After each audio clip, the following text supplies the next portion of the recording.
Welcome to our voter forum for Measure 88, which creates a new driver's card that does not require proof of legal presence in the United States.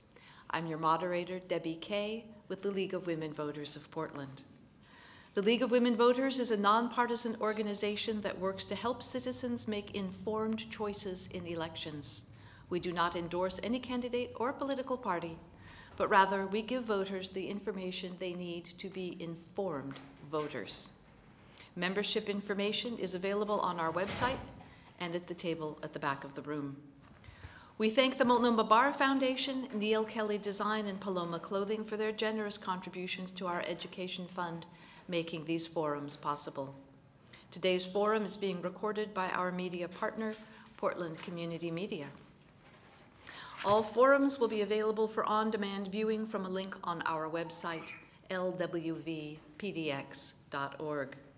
To view the forums on local access cable TV, please also see that website, lwvpdx.org.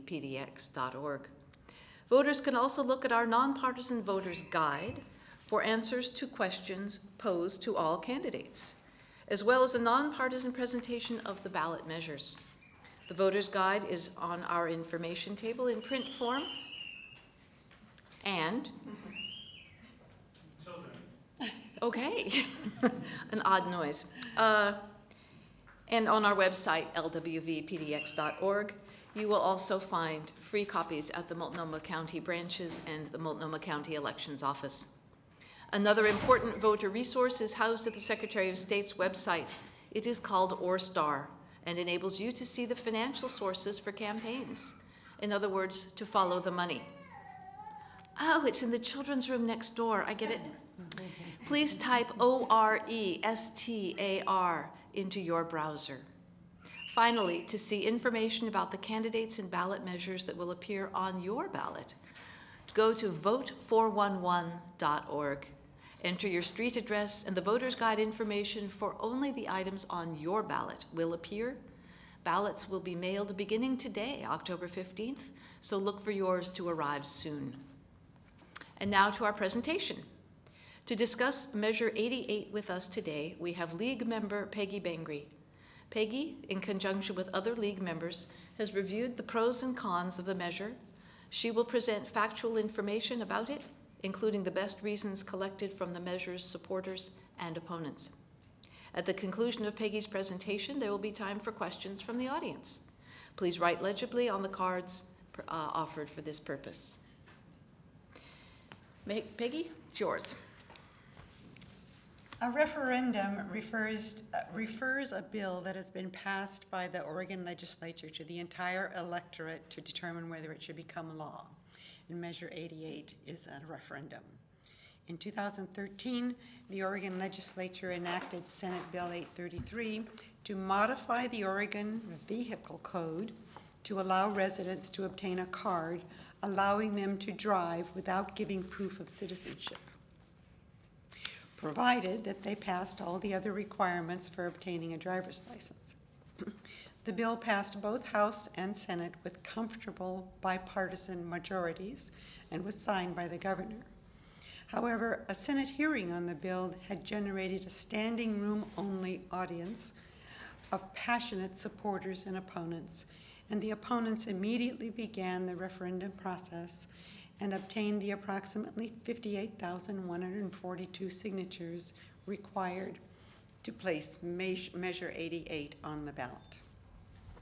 The official title of Measure 88 is, quote, provides Oregon resident, quote, driver card, end quote, without requiring proof of legal presence in the United States.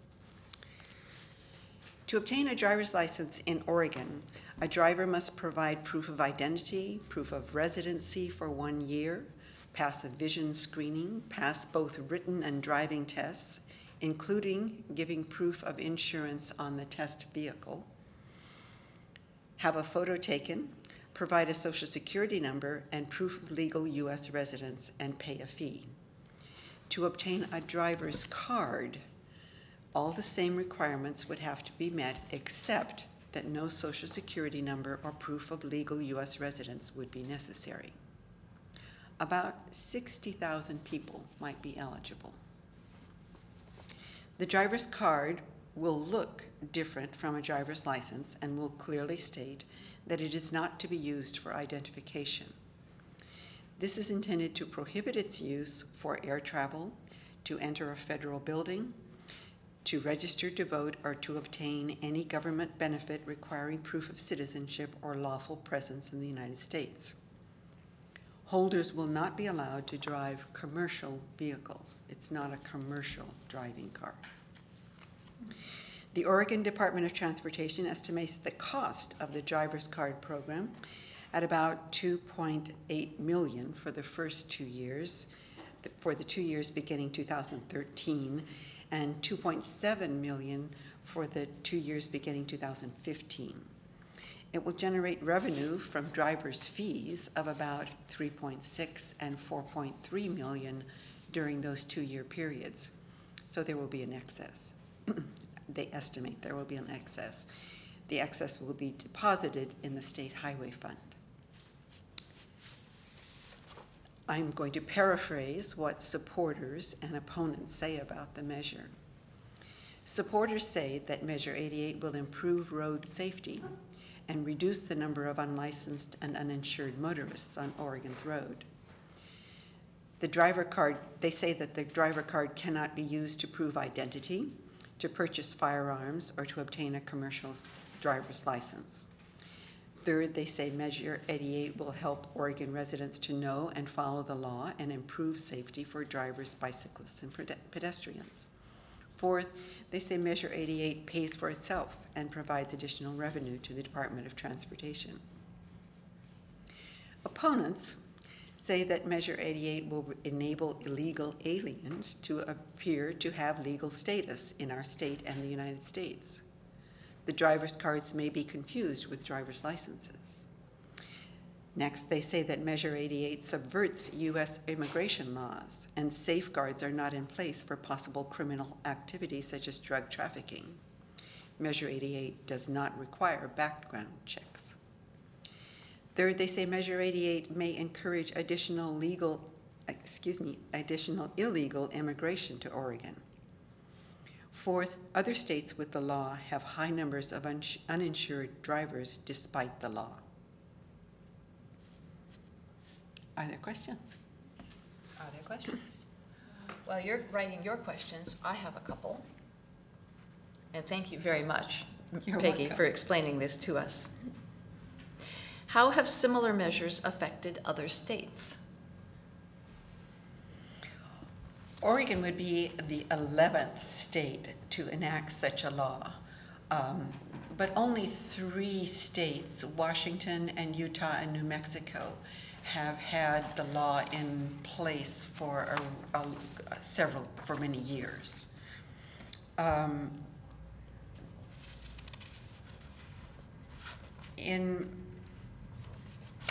There was a study done by the National Conference of State Legislatures, and it showed that in Utah, New Mexico, and Washington's, immigrants, several things were true. Immigrant witnesses and victims were more likely to cooperate with police officials to investigate crimes. They found that in New Mexico, before the law was passed in 2003, the uninsured vehicle rate was 33%. And currently, in 2011, it was 9.1%. So it went down dramatically. It also went down in Utah, but less, from 10 to 8%. In New Mexico, insurance rates have decreased as well, and fewer people are fleeing the scene of accidents, which is something you might do if you didn't have insurance or a driver's card. Accidents have decreased. Alcohol-related crashes have gone from 24% in New Mexico, have gone down by 24% in New Mexico and by 16% in Utah.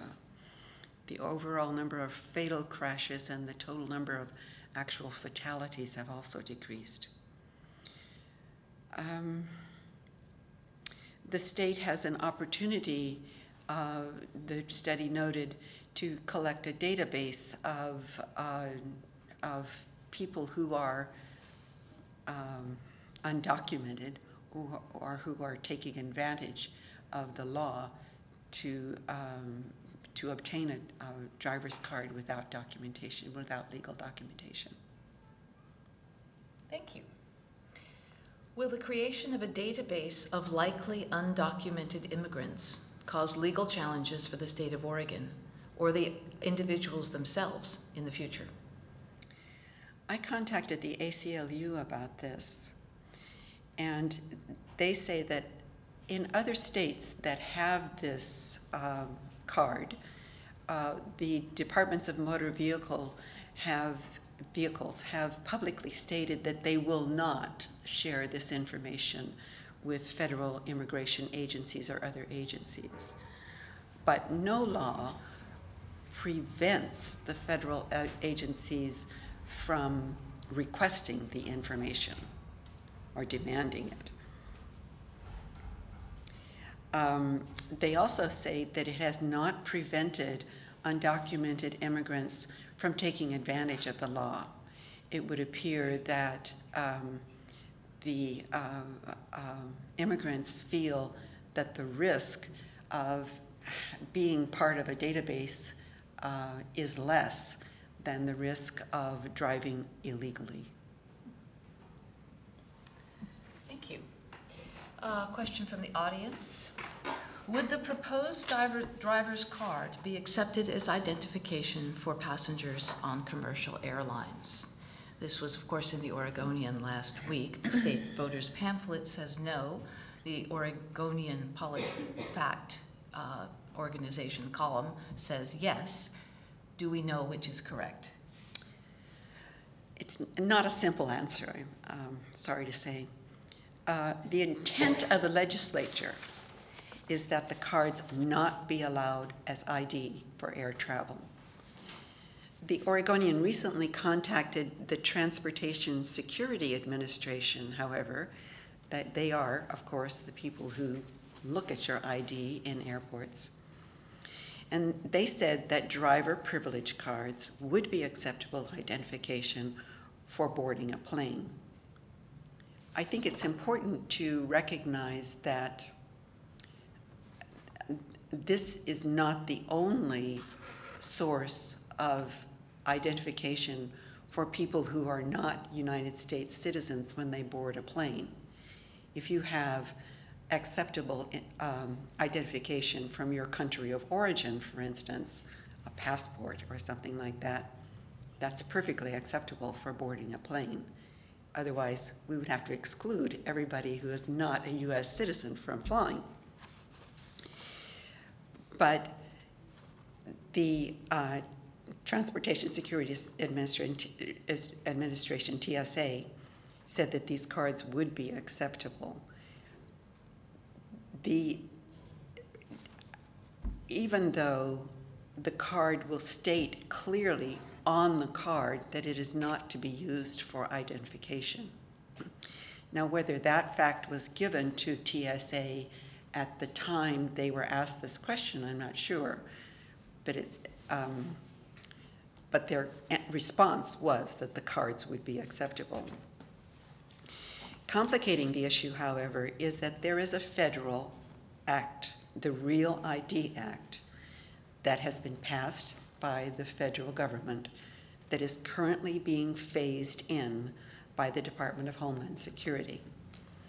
It's scheduled to mandate that only ID that includes a check of US residents will be required to board aircraft starting in 2016. So maybe I'm making myself clear. There is this federal Real ID Act. They are gradually phasing it in. Currently in 2014, the Homeland Security offices themselves require ID that has been produced after a residence check. And later they will require things like nuclear facilities to require that kind of ID. Later the courts will require it, And in 2016, the schedule calls for airports also to require that ID. Any further questions? Apparently not. Thank you very much, Peggy. Appreciate your presenting this information. Thank you. This concludes our presentation of Measure 88, creating driver's cards that do not require proof of legal residence in the United States. I want to thank Peggy again and all of our volunteers.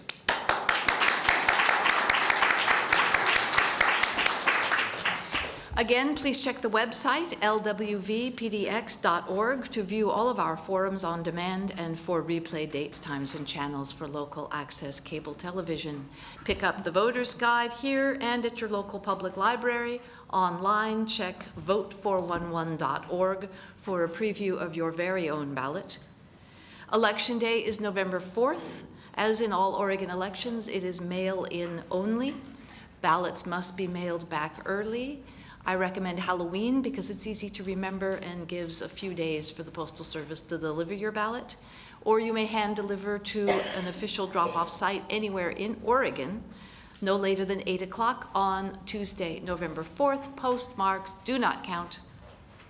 This is Debbie Kay for the League of Women Voters of Portland. Thank you very much for watching. Thank you for wanting to be an informed voter.